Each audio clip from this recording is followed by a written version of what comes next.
हाँ तो प्यारे बच्चों, नमस्ते। क्या हाल चाल है, कैसे हो आप लोग? उम्मीद करते हैं कि आप लोग एकदम अच्छे से होंगे और बहुत ही अच्छे तरीके से मन लगा करके एकदम शानदार तरीके से आप लोग पढ़ाई कर रहे होंगे।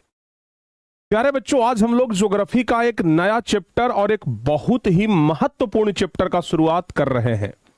एक ऐसा चैप्टर जहां से लगभग प्रत्येक वर्ष 2 लघु उत्तरीय प्रश्न और 1 दीर्घ उत्तरीय प्रश्न पूछता है। यानी कहने का मतलब लगभग 8 नंबर का क्वेश्चन तो इस चैप्टर से रहता है। बहुत इंपॉर्टेंट चैप्टर है प्यारे बच्चों। तो आप लोगों को यह चैप्टर बहुत अच्छे तरीके से पढ़ना चाहिए। एक एक टॉपिक हम बहुत अच्छे तरीके से समझाएंगे भी, ताकि हर एक टॉपिक आपको समझ में आए। और खनिज संसाधन, जो कि सिर्फ 10th में ही नहीं बल्कि आप 10th के बाद भी अगर आगे जाएंगे तो खनिज के बारे में बहुत अच्छे तरीके से पढ़ना है। तो कुल मिलाकर के प्यारे बच्चे, आप लोगों को इस चैप्टर को भली भांति समझना है, देख करके अच्छे तरीके से कॉन्सेप्ट क्लियर करना है।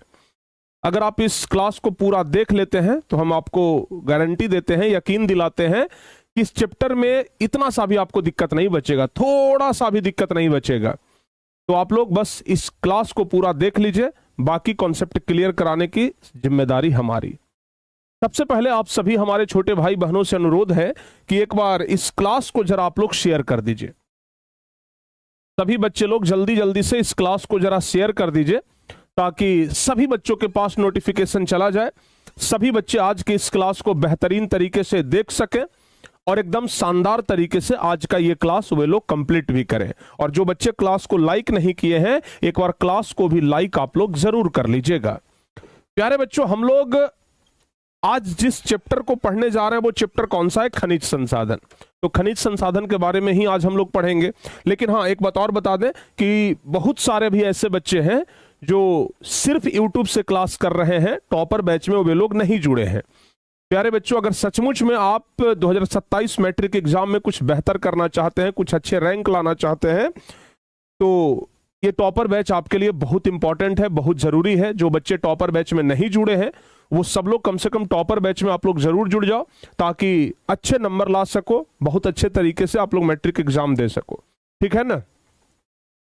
तो आइए अब सीधे हम लोग अपने चैप्टर की ओर आगे बढ़ते हैं। प्यारे बच्चों, हमारा चैप्टर क्या है? हमारा चैप्टर का नाम है खनिज संसाधन। हमारा चैप्टर क्या है? खनिज संसाधन। यानी कि हम लोगों को किसके बारे में पढ़ना है आज? हम लोगों को प्यारे बच्चों आज पढ़ना है खनिज संसाधन के बारे में, और खंड घ है। यानी कि जो पहला नंबर चैप्टर है उसका खंड घ ये चैप्टर है, इसी के बारे में आज हम लोगों को पढ़ना है। तो प्यारे बच्चों, सबसे पहले हम बात करते हैं खनिज का। ये खनिज होता क्या है, सबसे पहले तो हम लोग यही बात करेंगे। ये खनिज होता क्या है? खनिज किसको कहते हैं? खनिज को अंग्रेजी में क्या कहते हैं? मिनरल कहते हैं प्यारे बच्चों। ठीक है ना? खनिज को अंग्रेजी में क्या कहते हैं? मिनरल। MINERAL। मिनरल मतलब होता है खनिज। ठीक है ना? तो खनिज कहते किसको है? प्यारे बच्चों देखो, खनिज जो है ना वो पृथ्वी के अंदर है।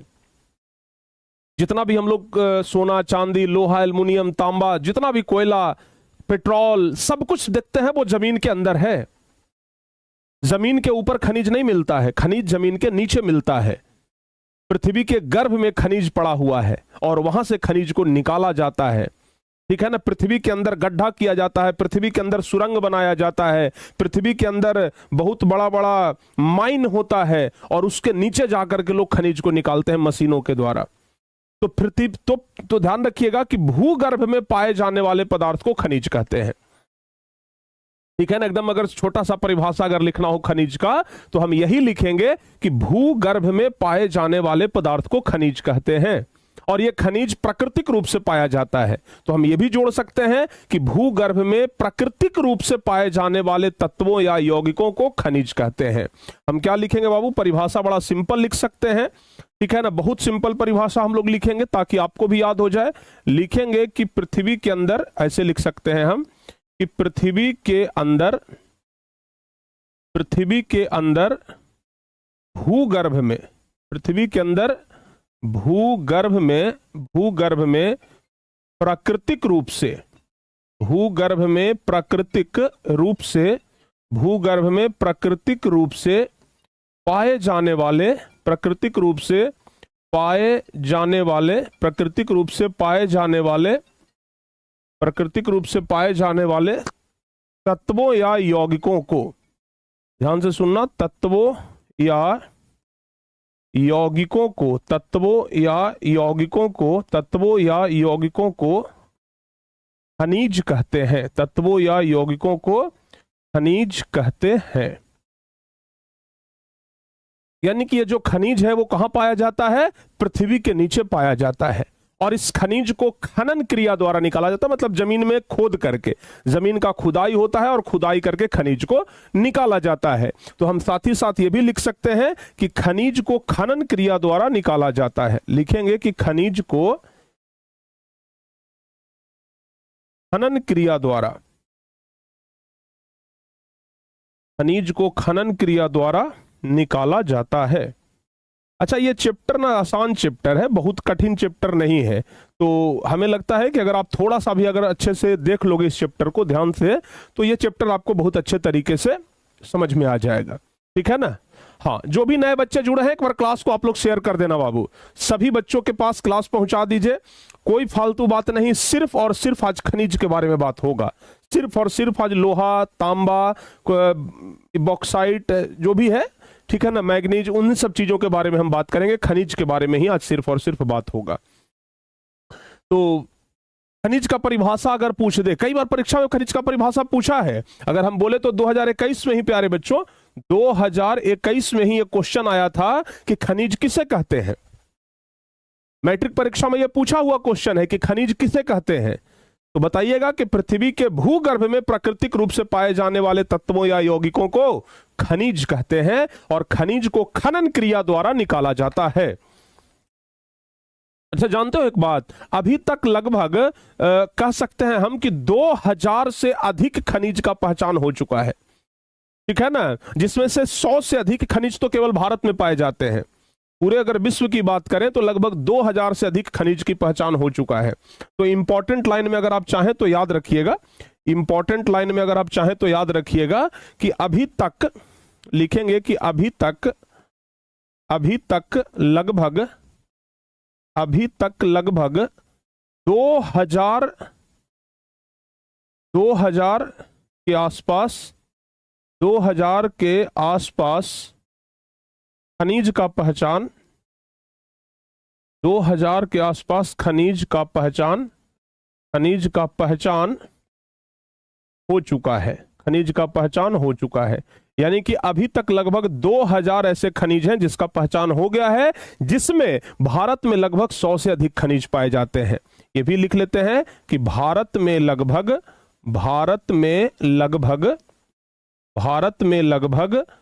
ठीक है ना, 100 से अधिक, भारत में लगभग 100 से अधिक खनिज का, भारत में लगभग 100 से अधिक खनिज का पहचान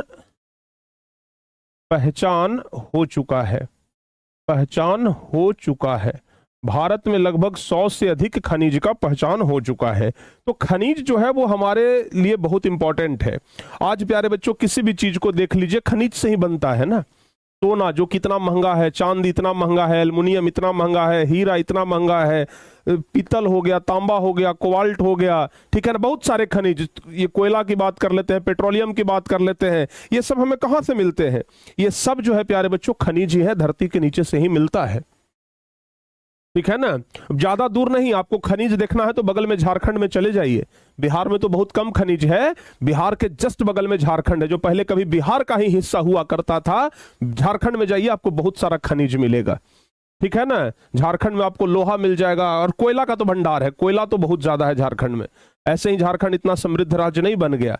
ठीक है ना, जब से बिहार से झारखंड अलग हुआ है, बिहार के पास तो कुछ बचा ही नहीं। बिहार के पास तो केवल गरीबी बचा है, बिहार के पास तो खेती लायक जमीन बचा है, और सारा जो मटेरियल था, सारा जो खनिज था, पैसा वाला जो चीज था, वो सब झारखंड में चला गया। ठीक है ना, तो खनिज जो है प्यारे बच्चों वो धरती के नीचे से निकाला जाता है, भूगर्भ से निकाला जाता है, और बहुत इंपॉर्टेंट चीज है हमारे लाइफ के लिए खनिज। तो खनिज के बारे में आप लोग समझ गए? जल्दी से बताओ हाँ चाहे ना। क्या खनिज के बारे में आप लोगों को समझ में आ गया बाबू? खनिज के बारे में आप लोगों को समझ में आ गया हो तो एक बार जल्दी से बता दीजिए यस और नो। यस, डबल सी लिख दीजिए भाई, कॉन्सेप्ट क्लियर। अब प्यारे बच्चों असली चीज हम लोगों को देखना है खनिज के प्रकार।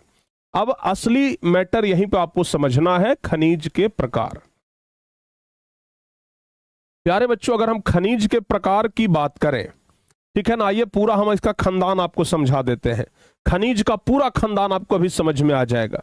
प्यारे बच्चों खनिज दो प्रकार के हैं, ठीक है ना। खनिज कितने प्रकार के हैं? दो प्रकार के।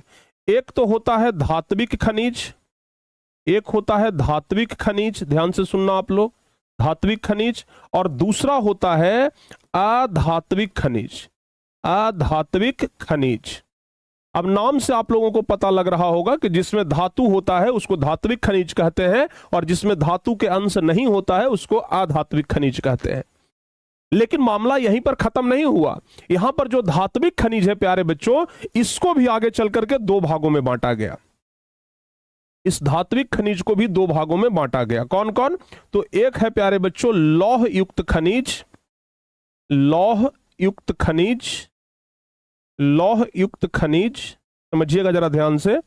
और दूसरा है अलौह युक्त खनिज, दूसरा है अलौह युक्त, अलौह युक्त खनिज।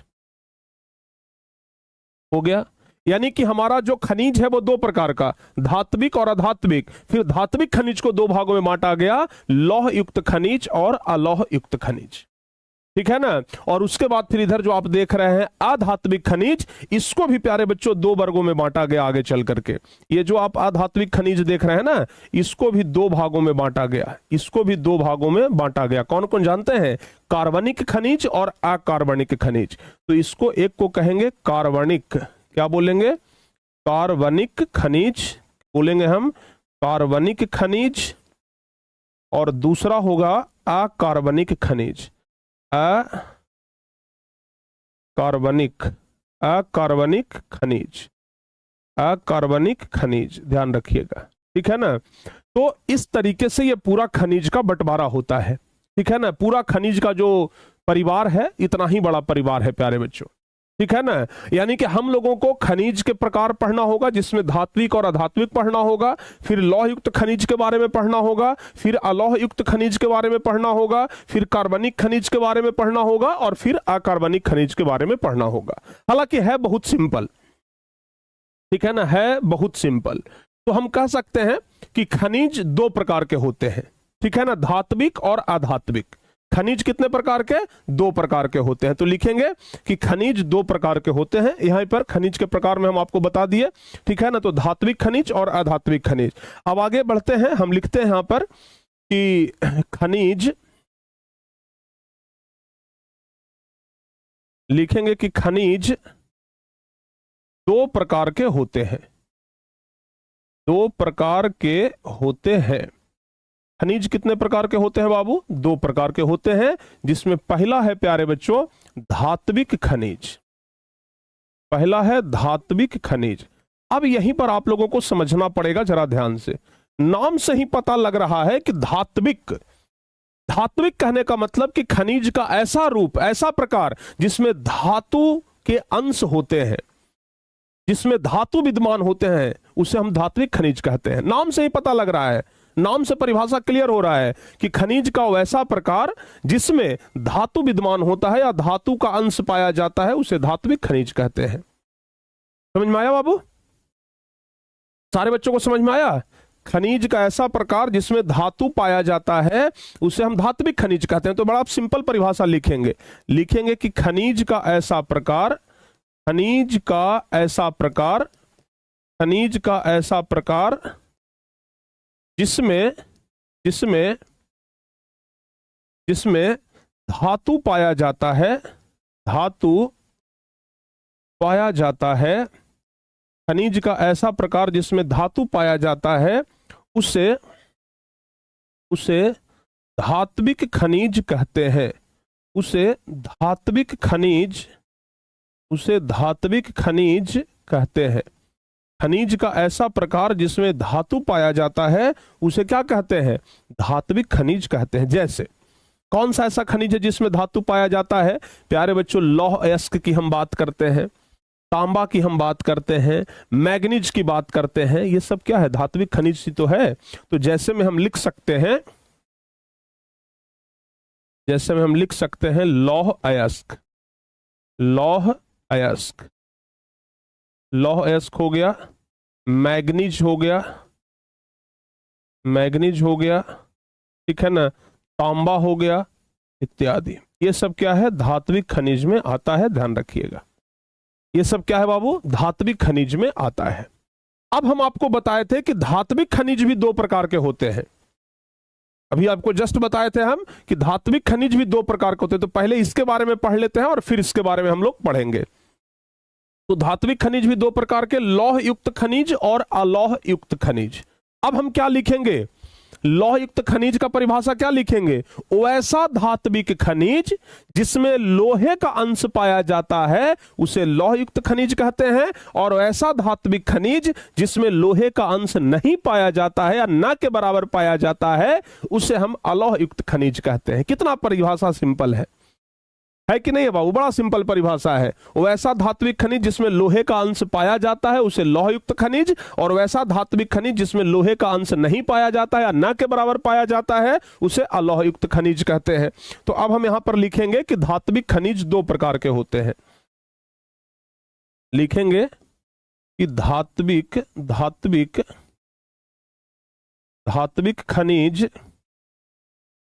धात्विक खनिज दो प्रकार के होते हैं।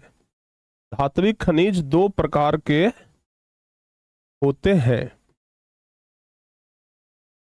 पहला नंबर पे आता है बाबू लौह युक्त खनिज, लौह युक्त खनिज। अब ये लौह युक्त खनिज क्या है, जरा इसके बारे में हम बात कर लेते हैं।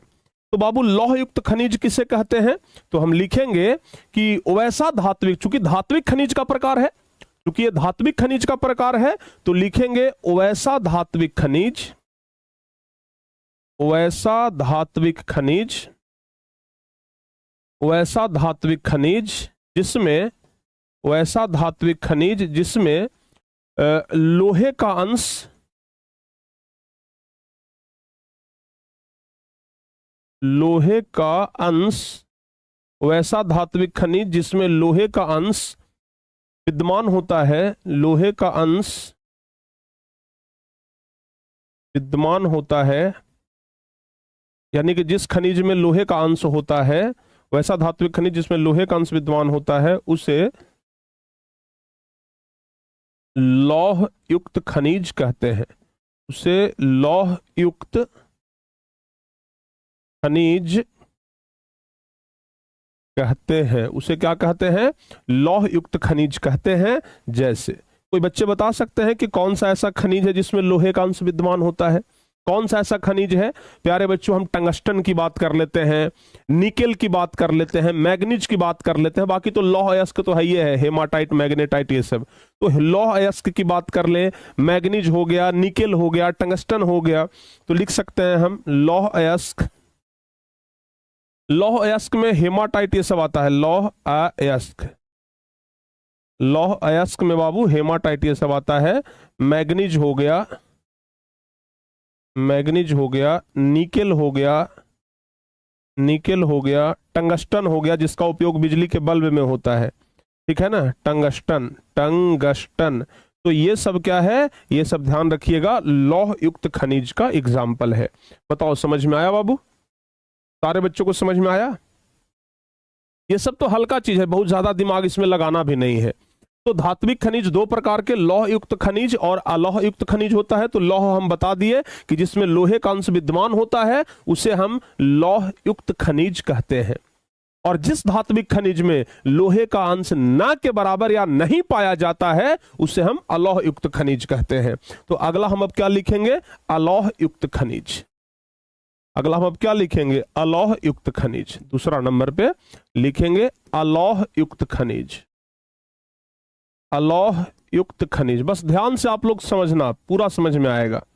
अलौह युक्त खनिज, प्यारे बच्चों ये अलौह युक्त खनिज क्या है, लिखेंगे कि वैसा धात्विक खनिज, लिखेंगे वैसा धात्विक खनिज वैसा धात्विक खनिज जिसमें वैसा धात्विक खनिज जिसमें वैसा धात्विक खनिज जिसमें लोहे का अंश जिसमें लोहे का अंश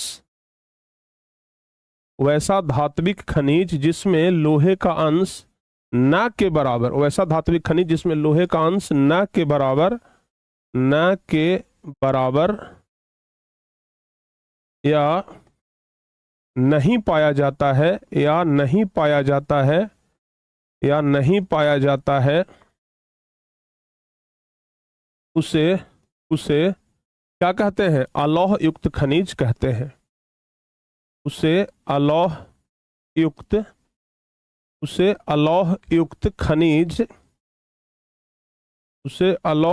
खनिज कहते हैं। उसे क्या कहते हैं? अलौह युक्त खनिज कहते हैं। जैसे क्या सीसा में लोहा का अंश पाया जाता है? सोना में लोहा का अंश पाया जाता है? चांदी में क्या लोहा का अंश मिलता है? नहीं ना। सोना में लोहा का अंश रहेगा तो कौन सोना खरीदेगा? चांदी में लोहा का अंश रहेगा तो कौन ये चांदी खरीदेगा? शीशा हो गया, तांबा हो गया, टीन हो गया, इस सब में ना लोहे का अंश नहीं होता है। तो इसमें हम आराम से लिख सकते हैं जैसे जैसे जैसे क्या हो गया बाबू? सोना हो गया, चांदी हो गया, सोना के बाद चांदी हो गया, शीशा हो गया, है कि नहीं है? उसके बाद तांबा हो गया इत्यादि। बहुत सारे ऐसे खनिज हैं, लेकिन हम कुछ 3-4 का नाम लिख दिए, इसको आप लोग ध्यान रखिएगा। ठीक है, तो प्यारे बच्चों अभी तक हम आप लोगों को क्या बताए हैं? अभी तक हम खनिज बता दिए, खनिज के प्रकार बता दिए, धात्विक खनिज के बारे में बता दिए, लौह युक्त खनिज बता दिए और अलौह युक्त खनिज बता दिए। बताओ यहां तक सारे बच्चों का मामला क्लियर है? यहां तक सभी बच्चे समझ गए? जल्दी जल्दी से बताओ बाबू, यहां तक सारे बच्चों का कॉन्सेप्ट क्लियर हो गया? हाँ, नोट्स सबको मिल गया है बाबू। नोट्स जो है वो टोटल चैप्टर का जहां तक पढ़ाई हुआ है सब मिल गया है। ठीक है ना, सब कुछ मिल गया है, ध्यान रखना आप लोग। सब कुछ नोट्स पूरा अपडेट है, जहां तक हम पढ़ाई करवाए हैं नोट्स पूरा अपडेट कर दिए हैं, कहीं कोई दिक्कत नहीं है। टॉपर बैच में जो बच्चे जुड़े हैं वो नोट्स जाकर के देख सकते हैं। चलो, तो अब खनिज के प्रकार में हम धात्विक खनिज और धात्विक खनिज के प्रकार पढ़ लिए। अब बात करते हैं अधात्विक खनिज। प्यारे बच्चों, धात्विक का उल्टा है अधात्विक खनिज। अभी परीक्षा में तो धात्विक और अधात्विक में अंतर भी पूछता है, लौह और अलौह में अंतर पूछेगा, कार्बनिक और अकार्बनिक में अंतर पूछेगा, अंतर पूछता है आज, जो कि आगे हम आपको बताएंगे भी। तो धात्विक खनिज में हम क्या बताए थे? धात्विक खनिज बताए कि वैसा खनिज जिसमें धातु पाया जाता है उसे धात्विक खनिज कहते हैं। और अधात्विक में क्या लिखेंगे? खनिज का ऐसा प्रकार जिसमें धातु नहीं पाया जाता है उसे अधात्विक खनिज कहते हैं। जिसमें धातु नहीं पाया जाता है उसे हम अधात्विक खनिज कहते हैं। जैसे आप हमें बताओ, चूना पत्थर, चूना पत्थर में धातु नहीं होता है, चूना पत्थर में धातु नहीं होता है। अबरक, अबरक में धातु नहीं होता है। जिप्सम, जिप्सम में धातु नहीं होता है। तो जिसमें धातु नहीं पाया जाता है वैसे खनिज को हम अधात्विक खनिज कहते हैं। तो अधात्विक खनिज अब हम आगे लिखते हैं बाबू, अधात्विक खनिज। अब दूसरे नंबर पे क्या आ जाएगा? दूसरे नंबर पे क्या आएगा बाबू? अधात्विक खनिज। अधात्विक खनिज क्या लिखेंगे? खनिज का ऐसा प्रकार लिखेंगे हम, खनिज का ऐसा प्रकार, खनिज का ऐसा प्रकार, खनिज का ऐसा प्रकार जिसमें, खनिज का ऐसा प्रकार जिसमें धातु नहीं पाया जाता है, जिसमें धातु नहीं पाया जाता है, खनिज का ऐसा प्रकार जिसमें धातु नहीं पाया जाता है उसे अधात्विक खनिज कहते हैं। उसे अधात्विक खनिज, उसे अधात्विक खनिज कहते हैं। खनिज का ऐसा प्रकार जिसमें धातु नहीं पाया जाता है उसे अधात्विक खनिज कहते हैं। जैसे प्यारे बच्चों, अबरक की हम बात करते हैं। अबरक क्या है? एक ऐसा धातु है जिसमें एक ऐसा खनिज है जिसमें धातु नहीं पाया जाता है। चूना पत्थर की हम बात करते हैं। चूना पत्थर, जिप्सम की हम बात करते हैं, इत्यादि। ठीक है ना। ये सब ऐसा खनिज है जिसमें कि धातु नहीं पाया जाता है। और आधात्मिक खनिज हम कितने प्रकार के बताए थे? ये भी 2 प्रकार के बताए। आधात्मिक खनिज भी हम 2 प्रकार के बताए। कौन कौन? कार्बनिक और अकार्बनिक। देखो आधात्मिक खनिज भी 2 प्रकार के, कार्बनिक और अकार्बनिक। तो अब बात करते हैं कि कार्बनिक क्या है और अकार्बनिक क्या है। समझना प्यारे बच्चों, कार्बनिक जिसमें कि जीवाश्म होता है, यानी कि वैसा आधात्मिक खनिज जिसमें जीवाश्म होता है उसे हम कहते हैं कार्बनिक खनिज, और जिसमें जीवाश्म नहीं होता है उसे हम कहते हैं ये अकार्बनिक खनिज। अब बात करते हैं कि आखिर ये जीवाश्म क्या होता है। अब हमको ये समझना पड़ेगा कि ये जीवाश्म क्या होता है। ठीक है ना। अब हमको ये जानना है कि ये जीवाश्म होता क्या है। तो प्यारे बच्चों आप समझना कि जब कोई जीव जंतु मर जाता है, जब कोई जीव जंतु मर जाता है तो उसका अवशेष पृथ्वी के नीचे दब जाता है। जब कोई जीव जंतु मरता है तो उसका अवशेष जो है वो पृथ्वी के नीचे दब जाता है, या फिर कोई पेड़ पौधा मरता है तो वो पृथ्वी के नीचे दब जाता है। और वो धीरे धीरे, जैसे पेड़ पौधा बहुत दिनों तक पृथ्वी के नीचे दबा हुआ है तो पृथ्वी के दाब और ताप से वो पेड़ पौधा धीरे धीरे धीरे धीरे कोयला बन जाता है। और अगर कोई जीव जंतु पृथ्वी के नीचे दबता है तो वो पेट्रोलियम बन जाता है। तो कोयला, पेट्रोल, ये सब कार्बनिक खनिज कहलाएगा। ठीक है ना। तो जिस आधात्मिक खनिजों में जीवाश्म होता है उसे कार्बनिक खनिज कहते हैं, और जिस आधात्मिक खनिज में जीवाश्म नहीं होता है उसे हम अकार्बनिक खनिज कहते हैं। बोलो बाबू, कॉन्सेप्ट क्लियर है? जिस आधात्मिक खनिज में जीवाश्म होता है उसे कार्बनिक खनिज कहेंगे। ठीक है ना। अब यहां पर हम लिखेंगे, अब यहां पर क्या लिखेंगे? लिखेंगे कि आधात्मिक खनिज 2 प्रकार का होता है। लिखेंगे कि आधात्मिक खनिज, आधात्मिक खनिज, आधात्मिक खनिज 2 प्रकार का होता है। 2 प्रकार का होता है। आधात्मिक खनिज 2 प्रकार का होता है। पहला नंबर में किसका आ जाएगा बाबू? पहला नंबर में आएगा कार्बनिक खनिज। का लिखते हैं, का में कौन आ जाएगा? कार्बनिक खनिज। कार्बनिक खनिज। अब ये कार्बनिक खनिज क्या है तो हम आपको अभी जस्ट बताए हैं कि वैसा आधात्मिक खनिज, वैसा आधात्मिक खनिज, वैसा आधात्मिक खनिज जिसमें जीवाश्म पाया जाता है। जीवाश्म, जीवाश्म पाया जाता है। जीवाश्म कहने का मतलब होता है जीवों का अंश। जीवों का अंश, जीवों के अंश को ही प्यारे बच्चों हम जीवाश्म कहते हैं। तो वैसा धात्विक खनिज जिसमें जीवाश्म पाया जाता है, जिसमें जीवाश्म पाया जाता है उसे उसे कार्बनिक खनिज कहते हैं। उसे कार्बनिक खनिज कहते हैं। ठीक है ना। वैसा अधात्विक खनिज जिसमें जीवाश्म पाया जाता है उसे कार्बनिक खनिज कहते हैं। जैसे जैसे हम क्या बताएं? कोयला, कोयला, पेट्रोलियम, कोयला, पेट्रोलियम इत्यादि। समझ में आया बाबू? उसे हम क्या कहते हैं? जैसे कोयला, पेट्रोलियम, ये सब हो गया। बताओ यहां तक सारे बच्चों का क्लियर है? एक बार अगर क्लियर है तो डबल सी लिख दीजिए बाबू।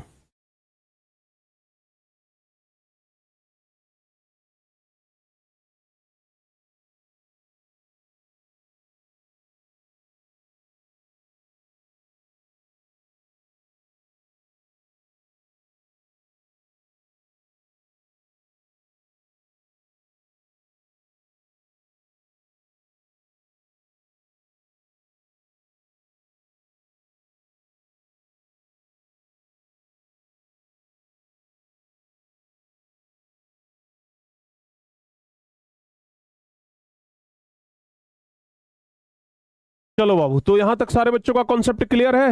Yes sir, yes sir, yes sir, double C, बहुत बढ़िया। क्लियर है बाबू?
चलो बाबू, यहां तक सारा कंप्लीट हो गया?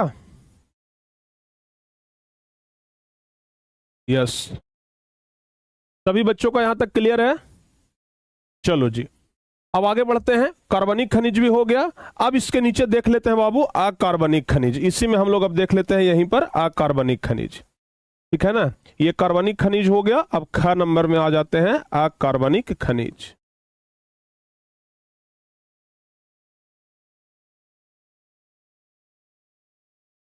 अकार्बनिक खनिज, ठीक है ना। आइए जरा समझना बाबू ध्यान से। कार्बनिक खनिज में हम क्या देखे हैं कि वैसा अधात्विक खनिज जिसमें जीवाश्म पाया जाता है। तो जिसमें जीवाश्म पाया जाता है उसको कहते हैं कार्बनिक, और इसका उल्टा वैसा अधात्विक खनिज जिसमें जीवाश्म नहीं पाया जाता है उसको अकार्बनिक खनिज कहते हैं। तो लिखेंगे वैसा अधात्विक खनिज, वैसा अधात्विक खनिज, वैसा अधात्विक खनिज जिसमें, वैसा अधात्विक खनिज जिसमें जीवाश्म नहीं पाया जाता है, जिसमें जीवाश्म नहीं पाया जाता है, जिसमें जीवाश्म नहीं पाया जाता है, वैसा अधात्विक खनिज जिसमें जीवाश्म नहीं पाया जाता है उसे अधात्विक खनिज कहते हैं। नहीं नहीं नहीं, उसे अकार्बनिक खनिज, अकार्बनिक, उसे अकार्बनिक खनिज, उसे अकार्बनिक खनिज कहते हैं। उसे क्या कहते हैं? अकार्बनिक खनिज कहते हैं, ध्यान रखिएगा। तो जिसमें जीवाश्म पाया जाता है उसे कार्बनिक, और जिसमें जीवाश्म नहीं पाया जाता है उसे अकार्बनिक खनिज कहते हैं। जैसे प्यारे बच्चों, ग्रेफाइट को आप लोग जानते होंगे, पेंसिल में जो होता है यूज, ठीक है ना। पेंसिल का आप लोग देखे होंगे, पेंसिल में जिससे आप लोग लिखते हैं वो ग्रेफाइट है, और वो अकार्बनिक खनिज है, ठीक है ना। वो विद्युत का चालक होता है लेकिन वो अकार्बनिक खनिज है, ध्यान रखिएगा। अबरख की हम बात कर लेते हैं, तो अबरख क्या है? अकार्बनिक खनिज है, इत्यादि, ठीक है ना। तो कुल मिलाकर के प्यारे बच्चों आप लोग इतना ध्यान रखना, और ये आपका खनिज का पूरा प्रकार जो है वो समाप्त हो गया, ठीक है ना। सबसे पहले हम एक बार फिर से रिपीट करते हैं, जरा ध्यान से देखिएगा। सबसे पहले हम आपको खनिज के बारे में बताएं कि भूगर्भ से निकाले जाने वाले पदार्थ को खनिज कहते हैं। खनन क्रिया द्वारा खनिज को निकाला जाता है, और लगभग पूरे विश्व में 2000 से अधिक खनिज हैं, जिसमें 100 के आसपास भारत में पाए जाते हैं। ये सब हम आपको बता दिए। उसके बाद हम खनिज के प्रकार आपको समझाए कि खनिज के दो प्रकार होते हैं, धात्विक खनिज और दूसरा अधात्विक खनिज। धात्विक खनिज दो प्रकार के, लौह युक्त खनिज और अलौह युक्त खनिज। और अधात्विक खनिज भी दो प्रकार के, कार्बनिक खनिज और अकार्बनिक खनिज। परिभाषा भी सबका बड़ा सिंपल है। हम धात्विक खनिज का परिभाषा आप लोग को बताए कि खनिज का ऐसा प्रकार जिसमें धातु पाया जाता है उसे हम धात्विक खनिज कहते हैं, और जिसमें धातु नहीं पाया जाएगा उसे हम अधात्विक खनिज कहते हैं, ठीक है ना। धात्विक खनिज जिसमें धातु पाया जाता है उसे धात्विक खनिज कहते हैं। और धात्विक खनिज दो प्रकार के, लौह युक्त खनिज और अलौह युक्त खनिज। तो लौह युक्त खनिज जिसमें लोहे का अंश विद्यमान होता है उसे हम लौह युक्त खनिज कहते हैं, और जिसमें लोहे का अंश विद्यमान नहीं होता है उसे हम अलौह युक्त खनिज कहते हैं। सारे बच्चों को यहां तक क्लियर है? ध्यान से सुनिएगा इस बात को, ठीक है ना? ध्यान से इस बात को समझना बाबू आप लोग।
सॉरी बाबू, माफ करना। चलो आगे बढ़ते हैं। हम आपको बता रहे थे कि धात्विक खनिज दो प्रकार के होते हैं, लौह युक्त खनिज और अलोह युक्त खनिज। तो धात्विक खनिज जिसमें धातु का अंश पाया जाता है, और लौह युक्त खनिज जिसमें लोहे का अंश पाया जाता है, ठीक है ना? और जिसमें लोहे का अंश नहीं पाया जाता है उसको हम अलोह युक्त खनिज कहते हैं, ठीक है? तो जिसमें लोहे का अंश पाया गया उसको लौह युक्त खनिज, और जिसमें लोहे का अंश नहीं पाया गया उसको अलोह युक्त खनिज कहा जाता है। और फिर उसके बाद बताए हम आपको अधात्विक खनिज। तो अधात्विक खनिज क्या होता है? खनिज का ऐसा प्रकार जिसमें धातु नहीं पाया जाता है उसे अधात्विक खनिज कहते हैं। और अधात्विक खनिज दो प्रकार के, कार्बनिक और अकार्बनिक। तो जिसमें जीवाश्म पाया जाता है उसको कार्बनिक खनिज कहते हैं, और जिसमें जीवाश्म नहीं पाया जाता है उसको अकार्बनिक खनिज कहते हैं। बताओ भाई, क्या यहां तक सारे बच्चों का कॉन्सेप्ट क्लियर है? सभी बच्चों का कमेंट आना चाहिए एकदम एक जोड़ से कि हां सर जी कॉन्सेप्ट क्लियर है, समझ में आ गया। बताओ यहां तक, अगर यहां तक सभी बच्चों का कमेंट आ गया कि सर कॉन्सेप्ट क्लियर है, पूरा समझ में आ गया, तो हम अब यहां से आगे बढ़ेंगे। जल्दी से बताइए।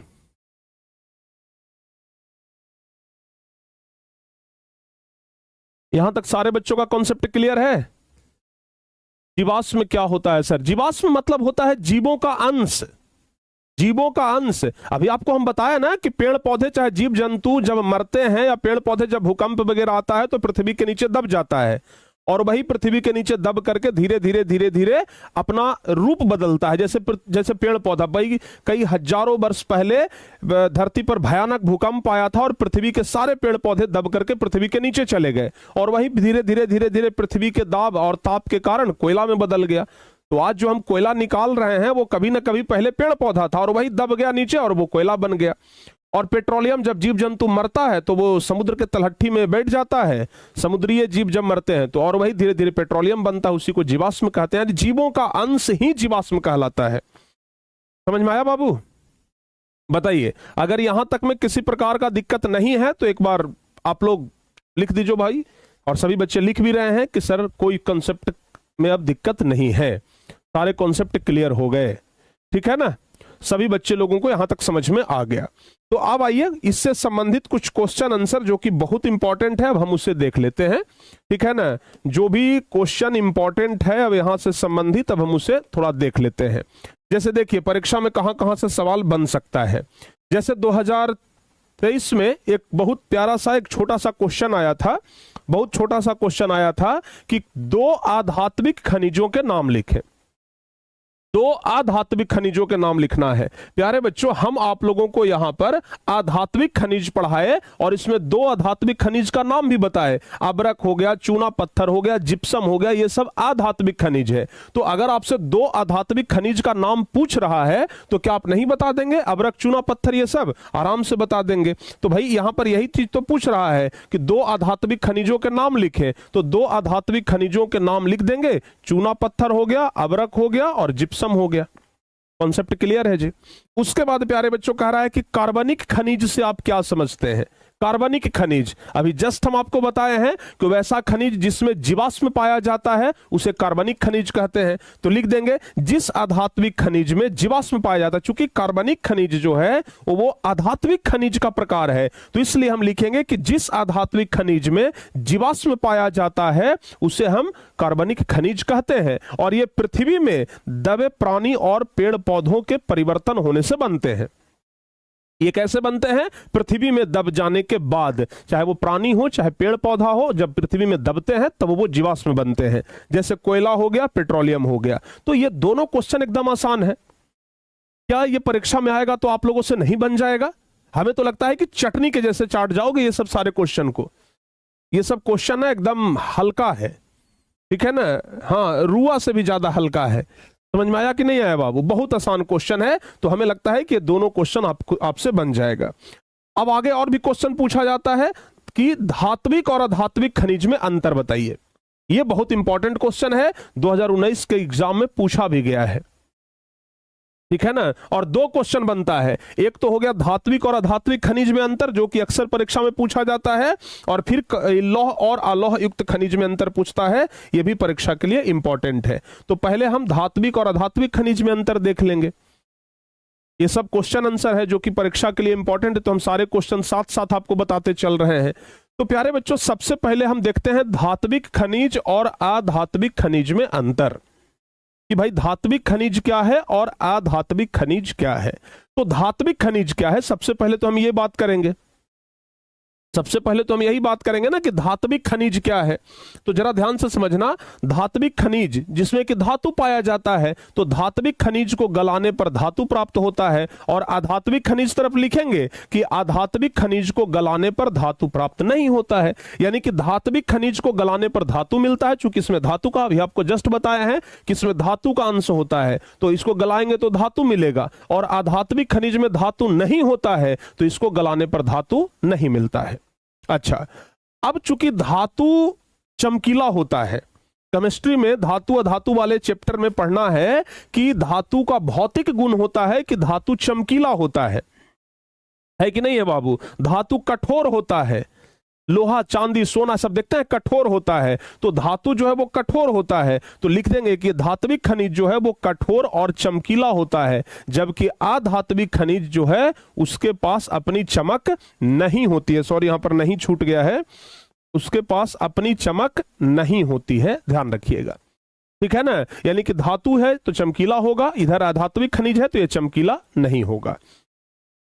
आगे क्या लिखेंगे कि यह प्रायः आग्नेय चट्टानों में मिलते हैं। चट्टान कई प्रकार के होते हैं, अब सादी चट्टान, आग्नेय चट्टान, कायांतरित चट्टान। तो जो धात्विक खनिज है वह आग्नेय चट्टान में मिलता है, और जो अधात्विक खनिज है यह कहां मिलता है? परतदार चट्टानों में मिलता है। ठीक है ना, ध्यान रखिएगा। और लिखेंगे धात्विक खनिज को पीट करके क्या बनाया जा सकता है? बहुत पतला पतला जो तार है वो बनाया जा सकता है, क्योंकि धातु में आघात वर्धता और तन्यता का गुण पाया जाता है। केमिस्ट्री में पढ़ना है आघात वर्धता और तन्यता। अगर हम लोहा को लेकर के कितनों पीटेंगे तो वो टूटेगा नहीं, वो चौड़ा पत्थर बन जाएगा। सोना से बहुत पतला जो तार है वो बनाया जा सकता है। तो धातु जो धात्विक खनिज है उसमें ऐसा गुण है कि उसको पीट करके चौड़ा पत्थर बनाया जा सकता है, या बहुत पतला जो तार होता है वो भी बनाया जा सकता है, और यह पीटने पर टूटता नहीं है। जबकि अधात्विक खनिज से तार नहीं बनाया जा सकता है, क्योंकि यह पीटने पर चूर चूर हो जाएगा। अबरक पर आप एक हथौड़ी मारिएगा, मिस्री के ढेला जैसा बिखर जाएगा, ठीक है ना। ग्रेफाइट जो पेंसिल वाला जो नोक होता है उस पर थोड़ा सा ऐसे मारिए, देखिएगा चूर, मतलब चूर चूर हो जाएगा एकदम, ठीक है ना। तो एकदम समझिएगा धात्विक और अधात्विक खनिज में अंतर एकदम आसान है। बताओ बाबू, क्या आप लोगों से लिखा जाएगा?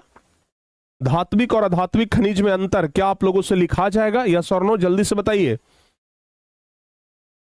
धात्विक और अधात्विक खनिज में अंतर क्या आप लोगों से लिखा जाएगा? यस और नो, जल्दी से बताओ।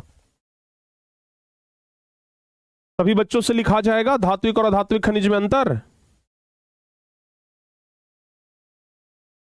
धात्विक और अधात्विक खनिज में अंतर लिखा जाएगा बाबू। चलिए बहुत बढ़िया। अब बात कर लेते हैं हम लौह और अलौह युक्त खनिज में। तो लौह क्या है बाबू? अभी जस्ट बताए हैं कि लौह खनिज जिसमें लोहे का अंश पाया जाता है, और अलौह खनिज जिसमें लोहे का अंश एकदम ना के बराबर पाया जाता है। जिसमें लोहा का अंश पाया जाता है उसे लौह युक्त खनिज, और जिसमें लोहे का अंश नहीं पाया जाता है उसे हम अलौह युक्त खनिज कहते हैं। अच्छा, चूंकि लौह युक्त खनिज है तो इससे लोहा और इस्पात बनता है। चूंकि लौह युक्त खनिज है तो इसका उपयोग लोहा और इस्पात बनाने में किया जाता है, और चूंकि ये अलौह है, इसमें लोहा का अंश ही नहीं है, तो इसका उपयोग लोहा और इस्पात बनाने में नहीं किया जाता है। लोहा रहेगा तब ना लोहा का इस्पात बनेगा बाबू, लोहा या इस्पात बनेगा। लोहा युक्त खनिज में लोहा का अंश है, इसमें लोहा का अंश नहीं है। अगर इसमें लोहा का अंश है तो लोहा और इस्पात बनता है, इसमें लोहा का अंश नहीं है तो लोहा और इस्पात नहीं बनता है। अच्छा, उसके बाद ये लौह जो खनिज होता है, लौह युक्त खनिज जो होता है, यह सलेटी, धूसर, मटमैला आदि रंग का होता है। यह खनिज जो होता है इसका रंग कैसा होता है? सलेटी होता है, धूसर होता है या मटमैला होता है। जबकि अलौह युक्त खनिज के अनेकों रंग हो सकते हैं। अलौह युक्त खनिज के अनेकों रंग होते हैं। और ध्यान रखिएगा, लौह युक्त खनिज रबेदार चट्टानों में पाया जाता है, और अलौह युक्त खनिज जो है वह सभी प्रकार के चट्टानों में पाए जा सकते हैं। तो दो अंतर हम आपको बताए, एक तो धात्विक और अधात्विक खनिज में अंतर, और दूसरा लौह और अलौह युक्त खनिज में अंतर हम आपको बता दिए। बहुत इंपॉर्टेंट चीजें था जो कि हम आप लोगों को आज कंप्लीट करवाए। तो क्या यहां तक सारे बच्चों का एकदम मामला फिनिश है? कॉन्सेप्ट क्लियर है? जल्दी से बता दो बाबू। यहां तक में सभी बच्चों का कोई भी अगर दिक्कत हो तो एक बार हमें बता दीजिए कि सर कोई दिक्कत है।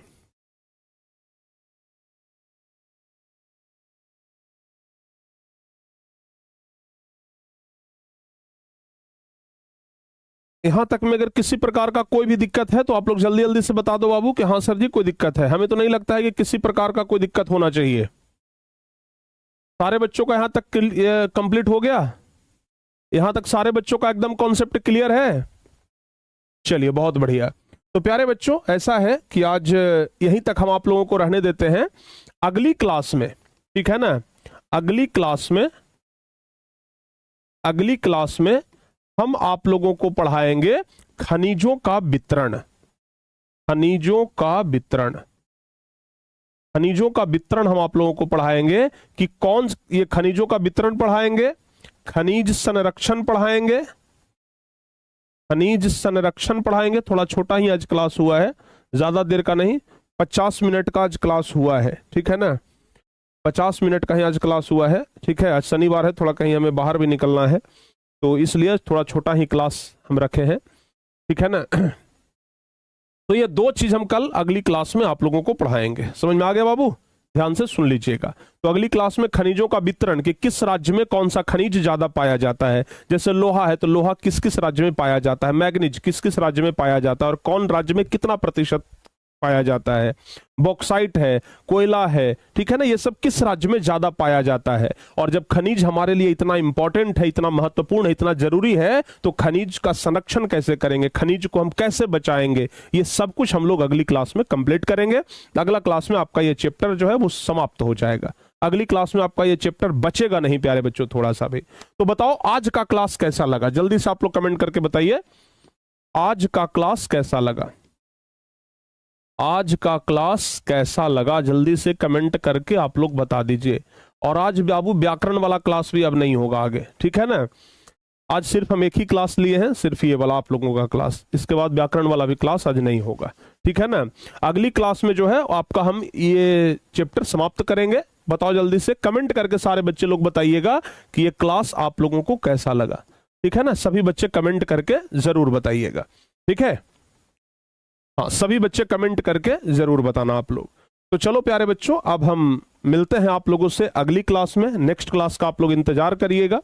सभी बच्चे लोग अगली क्लास में हम से मिलेंगे और हम भी आपसे अगली क्लास में मिलेंगे। तो मिलते हैं नेक्स्ट क्लास में, तब तक के लिए जय हिंद, धन्यवाद।